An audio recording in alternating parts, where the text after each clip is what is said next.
think we've all got a lot of questions that we can ask Kyla, but we just have to hold them until we do question and answer at the end. Thank you very much. That was really good. I think it took everybody on a bit of a journey through some parts of their career and parts of probably their childhood as well. So thank you. I guess what I took away from that, I too am an engineer by trade, but I'm now more in the leadership space. So yeah, and there's all different parts of your career that you can explore and get to over 25 years, 10 years, wherever you are in your career span. So takeaways I took from you were really connect to your why, and that takes time sometimes, right? So you don't know unless you sit down and reflect and make time for that. Working out your strengths, that's really hard. I find that so tough to do if someone asks me.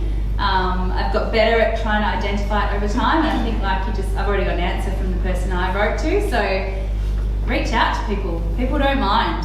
Then they'll do it back to you, and then you start these amazing conversations, and you learn things that you might not have thought you were good at, because you just think everybody can do it, but not everybody has the same skills. So you're unique and special in your own way. And sometimes you've just got to work out what differentiates you from someone. You might not think it's special, but what makes you different from the person that sits next to you at work. So that's also something that you can think of as a strength. Ask your kids, ask your friends, it doesn't have to be in a work setting, right? Typically we have strengths in a certain way in our lives, but it might not just be in the work sense. We've got a strength with our friend group and our families as well. So connect to everybody and ask. And I like the shine bit, and I add sparkle to that. So shine and sparkle, and when you work into your strength, that's what you do. You bring your best self. Thank you very much. Okay, and we have Flo has entered the building. Welcome, Florence. She's running a few tight ships at the moment today, but she's made it. So for our last segment, for the speakers tonight, we'll be discussing the power of being part of a strong community network, how one amazing lady found and identified her passion and indeed made her dreams come true, continuing to kick more goals and make more dreams come true. So Florence Drummond was born and raised on Thursday Island in the Torres Strait. She never imagined her dreams would ever come true.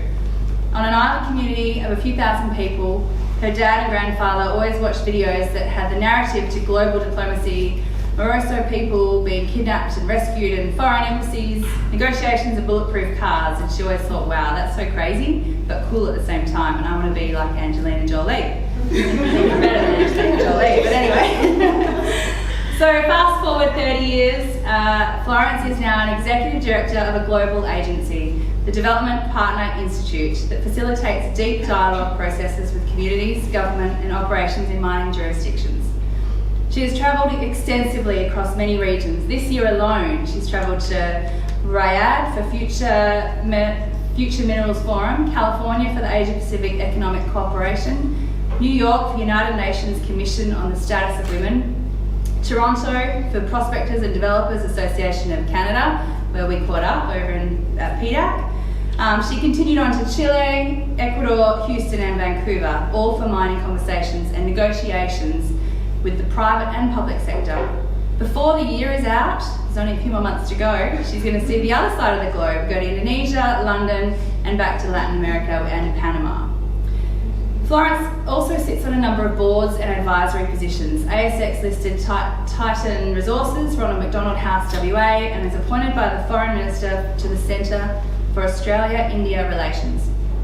She's a busy lady. In her spare time, if she has any, she's growing her entrepreneurship portfolio with a number of businesses that stretch across the minerals value chain. And this blossoming of the dream all started when she was an operator in the regional town of Weipa in Queensland, in kickstarting her greatest adventure, Iwimra, which I'm sure she'll talk about today, and showing up and owning the conversations through platforms just like LinkedIn. Please warmly welcome Florence Drummond.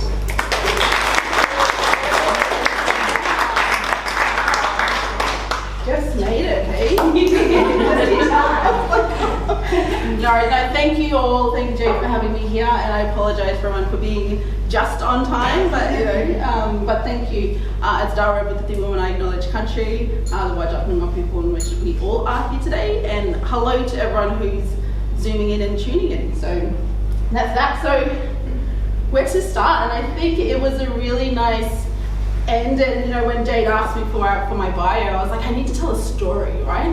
Because I think with anything that we do, our story is our strength. And this really took me to understand and to really understand who I was as well, and in that developing leadership space, I was like, where do I even fit? You know, like how does this even work? And so for me, using LinkedIn was probably the biggest catalyzer for who I am today. And I think I met many people through LinkedIn, even the amazing Joanne, who's sitting right in the blue hair. She does, she's amazing, she does many things to me, even my hair, maybe not today, so don't,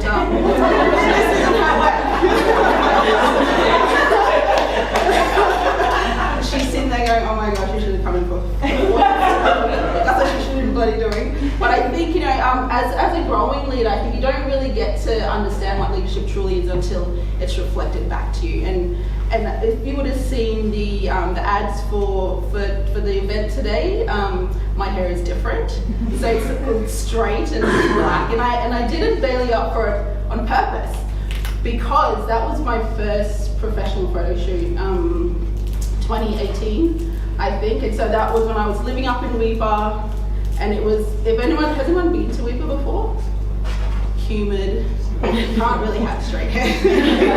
And of course my hair being like this here, every time I used to go to the city, you used to get your hair done, you know, get your nails done, your lashes in, you know, as you do when you live remotely. So I think that was always a treat when you go away to kind of really pamper yourself and just to kind of have a bit of a girly thing. And so when that started happening, it really actually made me think about my identity and who I was as a leader or as a person. And I never really reflected that. So for a very long time, started off as an operator, created a network for Indigenous women mining. I didn't even know there was such a void there. So for me, it was really about showing up and having this thing that just kind of pulled you from the inside and just kind of followed it. The roster there at that time was 4 on, 4 off. So 4 days on, 4 days off. So it's very short. It's a residential town. So, you know, you don't really get to, it's not that intense like FIFO here. But I enjoyed it, and I flew away all the time, and I was invited to other things, and people would be like, come down to Canberra, and, you know, come over to the States or something like that, and you just had to show up, you know, more than anything. So, and, you know, people are like, who's funding you? Like, who's mentoring you? Like, who's making all this stuff happen? And I was like, I am. Because I think it was so bizarre that people thought that people were doing this for you, if that makes sense. Like, you know, there was no kind of mechanism for this to happen. So I think the platform that we created with IWIMRA was really valuable, you know, and I think reflecting back on now, 7 years on, yeah, that really kind of made me think like, holy moly, like it really was tricky back then. And you know, 7 years ago, if you think about social media back then, there wasn't a lot of it, right? We were still taking photos of our food, you know. Remember that, like everyone was into taking photos of food, you know. It wasn't as intense like it is now, where it's like a nice platform for communication, you know. And obviously everyone knows post-COVID, people are now connecting more on LinkedIn or social media, and that being the norm now for connection. But yeah, before it was just really weird for people to not show up in person to do anything. So that was that part. So really kind of having a go and putting yourself out there, that was probably one of the biggest things. That was a leadership kind of step for me without even knowing it at this point.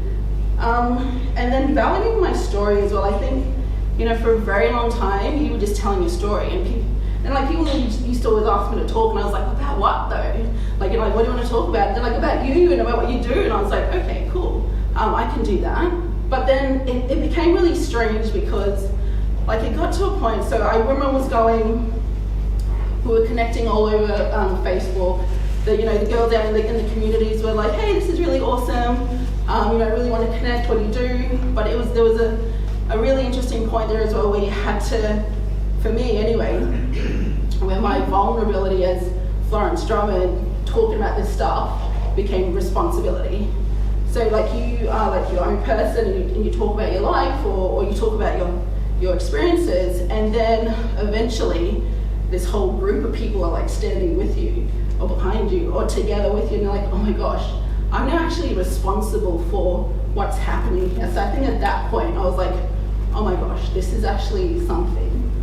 And it really showed. I think like anything that you do with leadership is that sounding board of what the market wants, what people wants, what the industry wants.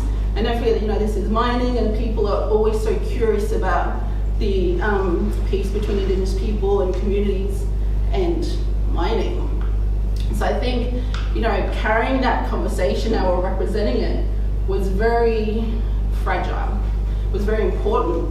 And sometimes it's just so, what I would say, so emotionally charged that you just cannot control everything, but you can control who you are, what you say, and also from your experiences. So I think for a very long time I had to speak to that strength, and only from that strength, only from my own experiences, because you had to then battle around, oh my gosh, so this woman speaks about Indigenous stuff in mining, she must be the one and only thing that reflects that. So I think understanding how to manage that, navigate that between community, between the people who I represented, and also industry and government as well. So that's why it's really led me to all of these forums, all of these positions, and all these conversations that I still do take part in, because I think that's very important. representation is very important, and I think showing up more than anything is, that's the best thing that you can do for anything, for yourself or for the people that you talk with. So that's definitely something I learned. So just, back to LinkedIn just quickly, that for me was the catalyzer, like I said before. People really reached out, and really I connected with people as well, and people started to know who you were, which was really, it was really interesting, but also frightening at the same time, because you had people on the other sides of the world now looking at you, now kind of looking into your life, and at that point you're like, holy moly, like this is a real thing. So there's much to do there, but it continues to be a very important platform, and I think it's getting more, just in observing what's been happening over the last 7 years with LinkedIn in particular, it's become softer. It's become more, there's a lot more humanity around it now, which is really nice. It's nice to see people and hear people and encourage people, and for that to be a bit of a space for them to also share if they feel comfortable with as well. So so for me, I'll continue to connect through LinkedIn and to tell stories through LinkedIn, because I think that's also important as well. And I think creating space for example, the iWoomera network, now that I've stepped back from it a bit, really now encouraging everyone to get on there and to connect, and to connect with each other as well. And I'll give one example, because I know we've got some Q&A session to go, which I think that'll be awesome to talk to you all as well. But one thing we did do this year for iWoomera, we hosted our largest conference that we've ever had. So we had 150 Indigenous women from across Australia come to Perth, and all from operations. All of these women are from operations, so they all operate machines and work in communities and all those types of things. So the first time ever we all got together, and I think ever in the world, and you say all this in the world stuff like it's the first thing, but it actually is. It was really, really cool. So we all got together. It was the first time some people were out of their own state, so it was really, really good for us all to come together and just to know that we belong somewhere. So I think in terms of leadership reflections and why it's so important to create space for what you believe in, because things like that can happen. So that was really, probably the best thing that could have happened for iWoomera and for Indigenous women and people in mining today. So very, very proud of that. So I might leave it there for now.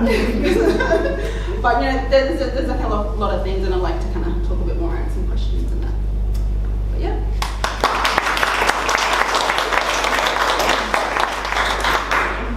That was amazing. Thank you. Thanks. So 7 years since iWoomera, that's amazing. I can't believe it's been that many years already. And just for those who don't know, iWoomera stands for Indigenous Women in Mining and Resources Australia. And amazing. I actually came to the gala dinner you guys had for that conference, and that was pretty awesome. Just to hear the stories and feel the energy in the room, and you're exactly right. Like some of those women there, it was just life-changing for them to be in a room with that many other people who were in similar circumstances to them, all working in operations of some kind or other from different parts of Australia. So it was really impactful. Well done. You've got a whole bunch more stuff that's going on, and you haven't talked through that, but I'm sure we might get some of that out in the questions later. But I think, you know, what you've probably heard through the three speakers is that there's a real tie in between them all, right? So working out what are your strengths, what do you stand for, what are your passions, because that's really where you can draw your energy and where you can shine and sparkle. And I think you can get a little bit of a glimpse of where Florence has come in such a fast time, really. Like in that 7 years, your life has changed substantially, hugely. And there is a lot of pressure with that, right? There's a lot of pressure with leadership, there's a lot of expectations, but really when you are standing back to your true core and your true passion and where you stand from, then that is how you continue on, and that's how you just keep shining like you do. So well done. Okay, so we're going to kick off with some question and answer time now. Let's give 5 minutes to everyone just to refill a drink, get a bit more food, come and sit back down, and then we'll start probably with questions from online. So if you guys have anything, get it onto the system now, and we'll get your questions coming through.